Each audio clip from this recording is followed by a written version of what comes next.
So the regulation represents a significant step forward in harmonizing the evaluation of health technology across the EU. A key element of this regulation is the introduction of EU-level joint clinical assessment, which aim to streamline and unify the clinical evaluation process for new medical products and technologies. With the implementation of JCAs on the horizon, there is growing interest in understanding how this assessment will influence the data requirements for product approval across member states.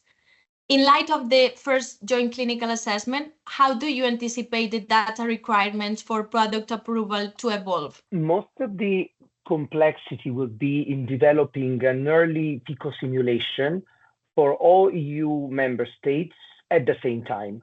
So let's take a step back. A key aspect of this regulation is a unified approach to the PICO, and in particular, a unified definition of the comparators at the EU level.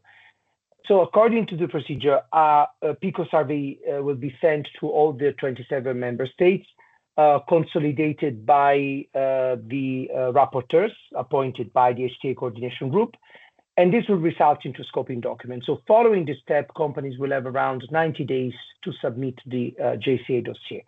Now, this implies that companies will need to anticipate the PICOs with all potential comparators well ahead of the scoping document and prepare systematic literature reviews, indirect treatment comparisons, network meta-analysis for the different PICOs well in advance.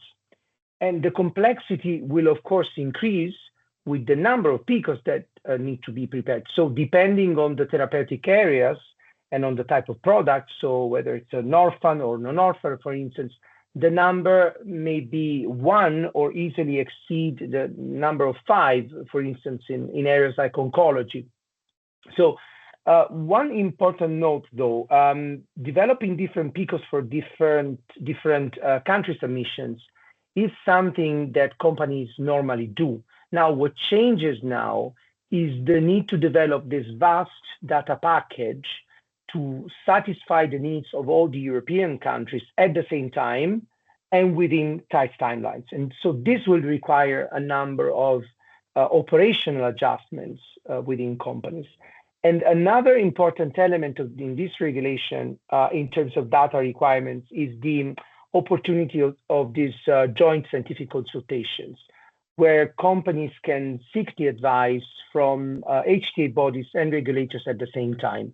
So this will hopefully lead to a higher degree of harmonization between regulatory and HTA evidence requirements, which is something that companies have always advocated for.